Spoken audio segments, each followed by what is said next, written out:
తండ్రి తన యొక్క కూతురును ఎంతో ప్రేమతో అభిమానంగా చూసుకుంటాడు. అంటే దానికి కారణం ఏంటంటే తన యొక్క తల్లి రూపాన్ని తన యొక్క బిడ్డలో చూసుకుంటాడు. అదేవిధంగా కన్న తండ్రికి మించిన ఆస్తిపాస్తులు తన యొక్క బిడ్డలోనే చూసుకుంటాడు. అంటే బిడ్డని తన సర్వస్వం అనుకొని పెంచుకుంటాడు తండ్రి. అందుకోసం బిడ్డకు కూడా తండ్రి అంటే ప్రాణం. అంటే తల్లి అంటే కూడా ఇష్టం, కానీ తండ్రిని కూడా ఎక్కువగా ప్రేమిస్తుంది బిడ్డ. తల్లిదండ్రులు ముఖ్యంగా తమ యొక్క పిల్లలను సర్వస్వంగా ప్రేమించుకుంటారు.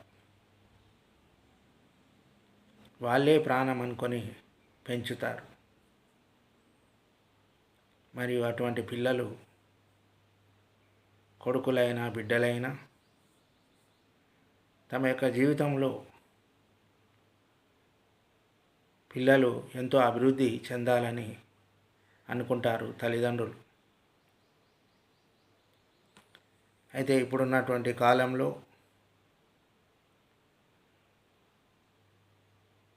ఎంతోమంది ఆడపిల్లలను మోసం చేయడం జరుగుతుంది. అంటే ప్రేమ అనే పేరుతో ఎక్కడ లేనటువంటి ఆలోచనలను తీసుకొని రావడం జరుగుతుంది. అందుకోసం ఆడపిల్లలు చాలా జాగ్రత్తగా ఉండాలి. మీ యొక్క భవిష్యత్తును మీరు మంచిగా అభివృద్ధి చేసుకోవాలి. మీ యొక్క చదువు మీదనే మీ యొక్క దృష్టిని ఏర్పాటు చేసుకొని జీవితంలో ఒక ఆదర్శ మహిళలుగా తయారు కావాలి. అంటే ఎంతోమంది ఎన్నో చెబుతుంటారు, వాళ్ళ యొక్క మాటలను వినవద్దు. మీకు ముఖ్యంగా మీ కెరీర్ మీకు చాలా అవసరం. తల్లిదండ్రులు చెప్పినటువంటి మాటలు విని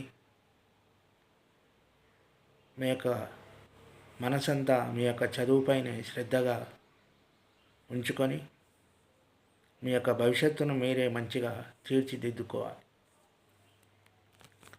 అంటే పూర్వకాలంలో ఆడపిల్లలను ఎక్కువగా చదవనిచ్చేటటువంటి వాళ్ళు కారు. అంటే ఆడపిల్లలు బయటికి వెళ్తే ఒక తప్పుగా భావించేటటువంటి వాళ్ళు పూర్వకాలంలో. మరి ఈనాటి కాలంలో స్త్రీలకు స్వేచ్ఛ అనేటటువంటిది రావడం, మంచిగా చదువుకోవాలి అని మన రాజ్యాంగంలో తయారు చేయబడింది. అందుకోసం స్త్రీలు ప్రతి ఒక్కరు కూడా మంచిగా చదువుకొని అదేవిధంగా మంచి మంచి ఉద్యోగాలు చేసుకుంటూ ఒక ఆదర్శ మహిళలుగా నిలవాలి. ముఖ్యంగా చెప్పాలంటే రాణి రుద్రమదేవి కానీ, సరోజినీ నాయుడు, ఝాన్సీ లక్ష్మీబాయి, అంటే వీళ్ళల్లా కూడా ఒక వీర వనితలు. అంటే రుద్రమాదేవి పేరు చెప్పగానే ఎంతటి వారైనా కూడా భయపడేటటువంటి వాళ్ళు. అంటే వాళ్ళు తల్లిదండ్రుల మాట విని అదేవిధంగా తండ్రి చెప్పినట్లుగా విని అన్ని విద్యల్లో ఆరితేరినటువంటి ఆమె రుద్రమదేవి. అదేవిధంగా ఈ విధంగా చెప్పుకుంటూ పోతే చాలామంది ఉన్నారు. ఝాన్సీ లక్ష్మీబాయి అదేవిధంగా దేశ స్వాతంత్ర ఉద్యమంలో పాల్గొన్నది. ఆమె కూడా ఒక స్త్రీ. అందుకోసం మన యొక్క క్యారెక్టర్ అనేటటువంటి దాన్ని ఒక మంచికి తయారు చేసుకోవాలి. అంటే ఇప్పుడు ఉన్నటువంటి సమాజంలో ఎందరో ఏదేదో చెప్తుంటారు, కానీ ఆ మాటలు సరిగ్గా వినొద్దు. మన మంచి వైపే ఉండాలి. మంచి ఆలోచనలతో ఎదగాలి. స్త్రీ అంటే ఒక పరాశక్తి. స్త్రీ తలుచుకుంటే ఈ లోకంలో జరగనిదంటూ ఏమీ ఉండదు. ఈనాటి కాలంలో మంచిగా చదువుకొని మంచి మంచి ఆఫీసర్లు అయినటువంటి వాళ్ళు ఉన్నారు. అందుకోసం మీ యొక్క తల్లిదండ్రుల కోరికలను మీరు తీర్చాలి. అదేవిధంగా ఇప్పుడున్నటువంటి కాలంలో ఒక ఇంట్లో అక్క తమ్ముడు ఉన్న, అన్నా చెల్లెళ్ళు ఉన్న, మరియు మగవాళ్ళ కన్నా స్త్రీలే మంచిగా చదువుకుంటున్నారు. ఆడపిల్లలకు చదువు మీద ఇంట్రెస్ట్ కలిగింది అంటే మళ్ళీ పురుషులే వెనుకబడడం జరుగుతుంది. అంటే మీ యొక్క మనసు అనేటటువంటిది మీరు చేస్తున్నటువంటి పనుల మీదనే దృష్టి పెట్టాలి. ఏక దృష్టి పెడితే మిమ్మల్ని మించినటువంటి వాళ్ళు ఎవరు లేరు. అదేవిధంగా ఆడపిల్ల చదివే ఇంటికి వెలుగు. అంటే ఆడపిల్లలు చదువుకుంటే మన ఇంటికే కాకుండా ఈ సమాజానికి, దేశానికి ఎంతగానో అభివృద్ధి చెందుతుంది. వాళ్ళు మంచిగా ఉద్యోగాలు చేస్తుంటే తల్లిదండ్రులు ఎంతో ఆనందిస్తారు, ఎంతో సంతోషపడతారు. అంటే పూర్వకాలంలో ఉద్యోగం పురుష లక్షణం అనేవారు. అంటే పురుషులే ఉద్యోగాలు చేయాలి, అన్ని రంగాల్లో పురుషులే ఉండాలి అనే ఆలోచన ఆ కాలం. మరి ఇప్పుడు ఆ కాలం కాదు. పురుషులతో సమానంగా స్త్రీలకు కూడా అన్ని రంగాల్లో రాజ్యాంగం అన్ని హక్కులు కల్పించింది. అందుకోసం స్త్రీలు ప్రతి ఒక్క రంగంలో పాల్గొని మీ యొక్క నైపుణ్యాన్ని చూపించి, మీ యొక్క తెలివిని చూపించి అన్ని రంగాల్లో కూడా అభివృద్ధి చెందే అవకాశం మీకుంది. అంటే ఇప్పటికి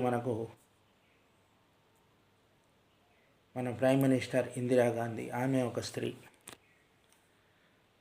అదేవిధంగా స్త్రీలు ఎన్నో రంగాలు అభివృద్ధి చెందుతూ ఉన్నారు. అందుకోసం మీరందరూ కూడా మంచిగా చదువుకోవాలి, గొప్పగా చదువుకోవాలి. మీ యొక్క అమ్మా నాన్నలకు మంచి పేరు తీసుకొని రావాలి. ఈ స్త్రీ లేకపోతే ఈ సృష్టి లేదు. అందుకోసం ఈ సృష్టి ఏర్పడాలన్నా మన అమ్మ అంటే అమ్మాయి అందరికీ జన్మనిస్తుంది. అందుకోసం భగవంతుడు మొట్టమొదటగా మీ అమ్మను గౌరవించు, తర్వాత తండ్రి అంటే మన ఆలన పాలన చూస్తాడు, మనకు మంచి చెడ్డలు చూస్తాడు.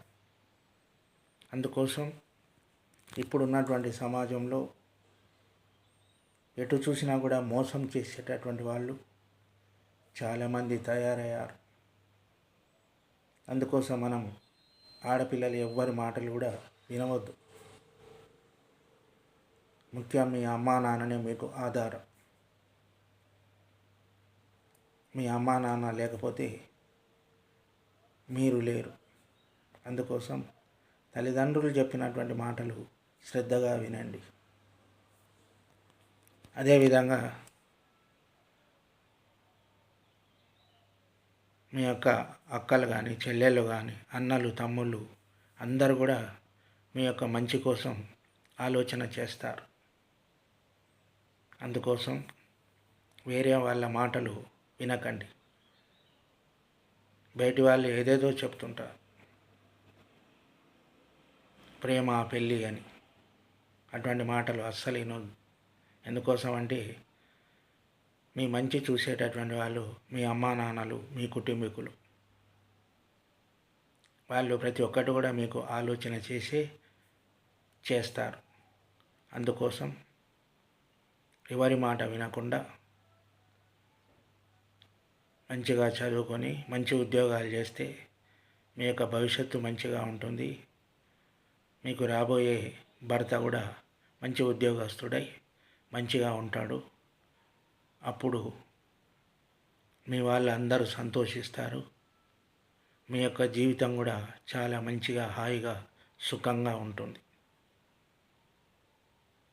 అందుకోసం మీ వాళ్ళు చెప్పేటటువంటి మాటలు మంచిగా వినాలి. అదేవిధంగా స్నేహం చేసేటప్పుడు కూడా మంచి వాళ్ళతో స్నేహం చేయండి. చెడ్డగా ఉండేటటువంటి వాళ్ళ దగ్గర స్నేహం చేస్తే అవే లక్షణాలు మనకు వస్తాయి.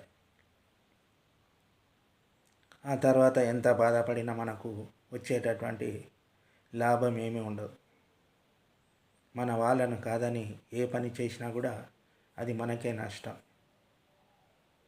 అందుకోసం నువ్వు ఏ పని చేసినా మీ వాళ్ళను ఒప్పించాలి. మంచి మాటలతో అందరి మనసులను గెలుచుకోవాలి. మీ వాళ్ళ యొక్క ఆశీస్సులు ఉండాలి. ఆ విధంగా ఉన్నప్పుడు మనకి ఏదైనా ఆపద వచ్చినా అందరూ మనల్ని ఆదుకోవడం జరుగుతుంది. ఇది ఈనాటి చిన్న సందేశం. మీకు నచ్చినట్లయితే లైక్ చేయండి, షేర్ చేయండి, సబ్స్క్రైబ్ చేయండి.